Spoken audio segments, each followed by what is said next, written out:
दास study channel में आपका स्वागत है। आज हम केवीएल के तीसरा प्रॉब्लम को सॉल्व करेंगे। अगर एक तरफ करंट सोर्स दिया है और एक तरफ वोल्टेज सोर्स दिया है तो कैसे सॉल्व होगा, आइए आज देखते हैं। क्वेश्चन बोल रहा है so that the current flow thought 4 ohm resistance is 0.89 ampere. यानी ये जो 4 ओम है, ये 4 ओम, इसमें आपको करंट बता दिया है 0.89 एम्पियर फ्लो हो रहा है। तो ये कैसे निकला, आइए आप इसको देखते हैं। और इस एरो का मतलब क्या है कि ये जो करंट है ये आपका नीचे की ओर फ्लो हो रहा है, ऐसे नीचे की ओर फ्लो हो रहा है। तो आइए देखते हैं। सबसे पहले मैंने डायग्राम को रीड्रॉ किया है।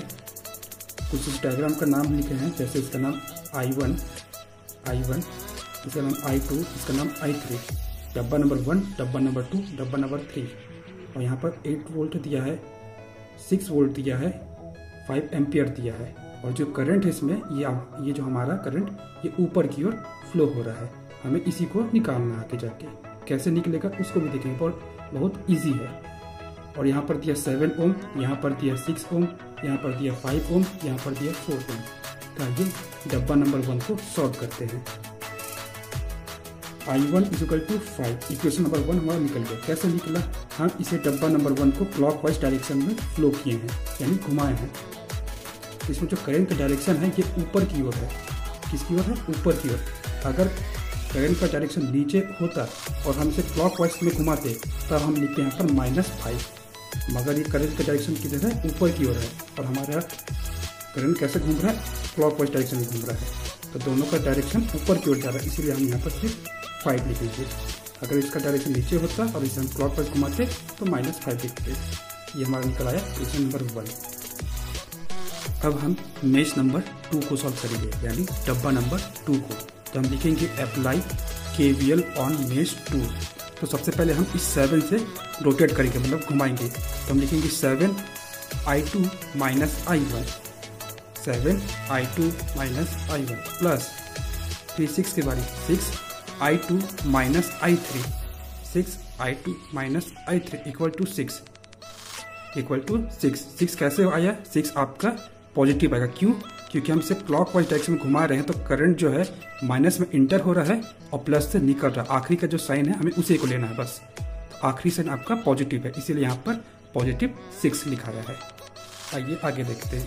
फिर 7 को यहाँ तक पूरा इंटू किया गया है, तो 7I2 - 7I1 ये लिखा है नीचे पे, 7I2 - 7I1 प्लस फिर 6 को 2I2 के साथ माइनस I3 के साथ इंटू किया गया है, तो 6I2 - 6I3 = 6। ये सेम उतर जाएगा।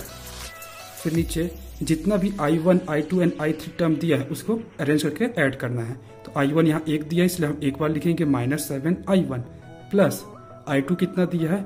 6 है और ये 7 है, तो 6 + 7 13I2 माइनस 6I3, ये सेम उतर जाएगा = 6।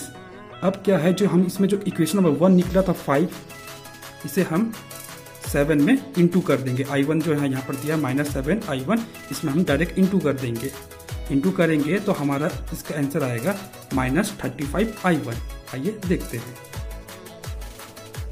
-35I1 plus 13I2 - 6I3 = 6। बाकी ये सेम उतर जाएगा, बस सिर्फ यहाँ पर 5 और 7 -7 का इंटू हुआ, इसीलिए यहाँ पर -35 हुआ है और कुछ नहीं। इसे आप पहले इंटू कीजिए या फिर ये जो इक्वेशन निकाल लेंगे उसके बाद इसमें भी अगर इंटू करेंगे जो भी यहाँ आता तो भी हमारा आंसर 13 ही आता। ठीक, उसके बाद क्या किए, ये जो 13I2 दिया है इसे हम लिखेंगे एज इट इज, -6 लिखेंगे I3 = 6 + 35। कैसे आया? ये 6 तो सेम उतरा, ये जो -35 दिया है ये इक्वल टू के उधर गया, तो इसलिए +35 आया, यानी +35 आया। अब इसे फिर से रीअरेंज करके ऐड करेंगे। तो रीअरेंज करेंगे, I2 देखिए, I2 आ गया, I3 -I3 आ गया, सॉरी -6I3 आ गया। I1 तो टर्म दिया नहीं, इसलिए I1 नहीं लिखेंगे, = इन दोनों को ऐड करेंगे तो 41 आया। ये हमारा इक्वेशन नंबर 2 निकल आया। अगर मेरी वीडियो से आपका कॉन्सेप्ट क्लियर हो रहा है और आप मेरे चैनल पे नए हैं तो चैनल को like and subscribe and bell icon को ऑन कर लीजिएगा और इसे ऑल पर सिलेक्ट कर लीजिएगा। तो आइए देखते हैं डब्बा नंबर 10 यानी मेश नंबर 3। तो सबसे पहले हम लिखेंगे अप्लाई केवीएल ऑन मेश 3। यहाँ पर जैसे लिखा है अप्लाई केवीएल ऑन मेश 3, तो हम इसे 6 से घुमाएंगे यानी इसे क्लॉकवाइज डायरेक्शन में रोटेट करेंगे। तो हम पहले ये 6 एलिमेंट से चालू करते हैं। तो हम लिखेंगे 6i3 माइनस i2, जैसे यहाँ पर लिखा है 6i3 minus i2 plus 5i3, कहाँ से आया 5i3 आया आपके यहाँ से 5i3, इसलिए जो 5 है ये किसी के साथ तो शेयर हो नहीं रहा है, ये सिर्फ अकेला है, इसीलिए 5i3 लिखेंगे प्लस फिर उसके बाद लिखेंगे 4 भी किसी के साथ शेयर नहीं हो रहा है, 4 भी अकेला है तो 4i3, जैसे कि यहाँ पर लिखा है 4i3 इक्वल टू पॉजिटिव में लिखेंगे आपका कि नेगेटिव में लिखेंगे आपका 8 वोल्ट, या आपका नेगेटिव में लिखा क्यों, क्योंकि करंट आपका क्लॉकवाइज डायरेक्शन में हो रहा है तो इसका आखिरी साइन माइनस हो रहा है, यानी आपका क्लॉक ऐसे घूम रहा है नीचे, ये ऐसे नीचे घूम रहा है, तो नीचे घूम रहा है तो इसका आखिरी साइन माइनस है, इसीलिए हम यहाँ पर माइनस लिखेंगे, तो -8, जैसे कि यहाँ पर लिखा है -8।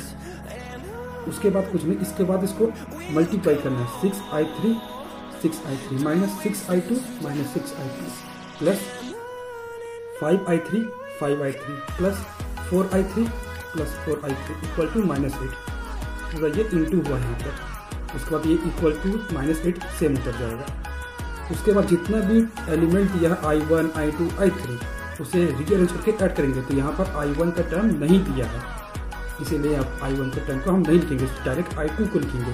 तो i2 देखिए कहाँ दिया, i2 आपका दिया -6, i2 ये दिया तो एक बार दिया है, हम इसे एक ही बार लिखेंगे प्लस अब i3 कितना दिया है, i3 आपका दिया है एक बार, यहाँ दिया 2 बार, यहाँ दिया 3 बार, ये सबको अगर ऐड करेंगे 4, 5, 6 सबको ऐड करने पे 15i3 आया इक्वल टू -8 ये हमारा इक्वेशन नंबर 3 निकल आया। और जब आप इसे कैलसी में पुट करेंगे तो इक्वेशन नंबर 3, इक्वेशन नंबर 2, बस दो इक्वेशन को पुट करना है, इक्वेशन नंबर 1 को पुट नहीं करना। क्यों नहीं करना इक्वेशन नंबर 1 को, इक्वेशन नंबर 1 को हमने -7 के साथ इंटू कर दिया है, इंटू करने के बाद इसका आंसर -35 आया था, तो -35 यहाँ पर लिखा है, हमें इसे दोबारा कुछ नहीं करना, जैसा लिखा है सेम वैसे लिखा है और कुछ नहीं करना है। तो आइए हम इसे कैलसी में पुट करते हैं। सबसे पहले हम मोड में जाएंगे, मोड में जाने के बाद इक्वेशन नंबर 5 को दबाएंगे, 5 को दबाने के बाद इक्वेशन नंबर 1 को दबाएंगे। अब हमने इक्वेशन नंबर 2 को पुट करना है। इक्वेशन नंबर 2 में i2 दिया है 13, हम 30 लिखेंगे, i1 नहीं दिया है, डायरेक्ट i2 दिया है, इसलिए हम i2 का वैल्यू को बस लिखेंगे। तो i2 का वैल्यू 13 है, इसलिए सिर्फ 30 लिखे, इक्वल टू होने पर i3 दिया है -6 इक्वल टू, उसके बाद दिया है 41 इक्वल टू। अब इक्वेशन नंबर 3 को पुट करना है। इक्वेशन नंबर 3 में i1 नहीं दिया है, वहां पर डायरेक्ट i2 दिया है, तो i2 का वैल्यू -6, उसके बाद i3 का वैल्यू दिया है 15 यानी ये 15 इक्वल टू करने के बाद फिर -8 इक्वल टू, और एक बार इक्वल टू दबाएंगे, उसके बाद HD बटन को दबाएंगे। ये आ गया हमारा ये आ गया हमारा i2 का वैल्यू। उसके बाद हमको i3 चाहिए तो इसको दबाएंगे, HD को दबाएंगे, ये आ गया हमारा i3 का वैल्यू। जो हमारा कैलसी में वैल्यू आया था उसे हम लिख दिए हैं, i2 आया 3.56 एम्पियर लिखना मत भूलिएगा। उसके बाद i3 आया था 0.89 एम्पियर, और ये जो एरो है ये आपका क्वेश्चन में दिया हुआ है। उसके बाद हम नीचे लिखेंगे hence current following thought 4th ohm resistance is 0.89 ampere, ये आपका क्वेश्चन में पहले से दिया था। अब ये कैसे निकले समझ में आ गया ना। और उसके बाद ये एरो देना मत भूलिएगा, या अगर एरो को नहीं देंगे नंबर कट जाएगा आपका। धन्यवाद।